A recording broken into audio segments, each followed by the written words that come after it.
తప్పకుండా చూసుకో. తండ్రి ఇంటిలో సుఖ సౌఖ్యములతో బ్రతుకుతున్నప్పుడు దాని విలువ తండ్రి ప్రేమను గ్రహింపలేకపోయాడు చిన్న కుమారుడు. దూరదేశంలో ఇంతకన్నా మంచిగా సంతోషంగా సుఖ సౌఖ్యములతో బ్రతకవచ్చు అనుకున్నాడు. అందుకే తండ్రి చెప్తున్నా వినకుండా ఆస్తి పట్టుకొని తండ్రిని విడిచి వెళ్ళాడు. చెడు స్నేహాలు చేశాడు, దురాప్రాణములు చేశాడు, ఉన్నదంతా పోగొట్టుకున్నాడు. ఆ ప్రాంతంలో కరువుతో అల్లాడుతుంది. అప్పటికి కూడా తండ్రి ప్రేమను గుర్తుకు రాలేదు. చేతిలో చిల్లి గవ్వ కూడా లేదు. పందులను మేపుటకు పనికి వెళ్ళాడు. తినడానికి తిండి లేక ఎదురుగా కనిపిస్తున్న పందులు తినే పొట్టు తప్ప ఇంకేమీ దొరకలేదు. కానీ అది కూడా అతనికి దక్కలేదు.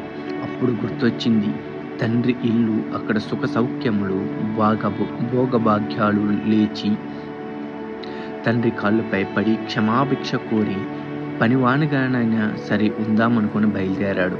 నిజానికి మనలో ఇలాంటి వాళ్ళు అనేకులు.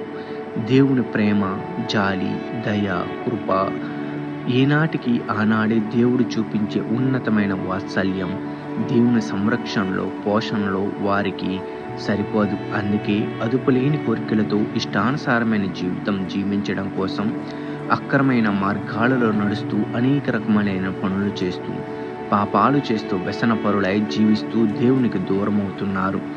జాగ్రత్త, చిన్న కుమారుని పరిస్థితికి దిగజారిపోతున్నావేమో.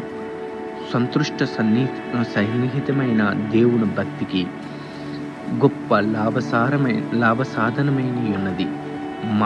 మనమిక లోకంలోనికి ఏమీ తేలేదు, దీనిలో నుండి ఏమీ తీసుకోలేము. కాగా అన్న వస్త్రములు గలవారై ఉండి వాటితో తృప్తి పొంది ఉండుము. 1 తిమోతి 6:8 చెప్పినట్టు అనవసరమైన కోరికలకు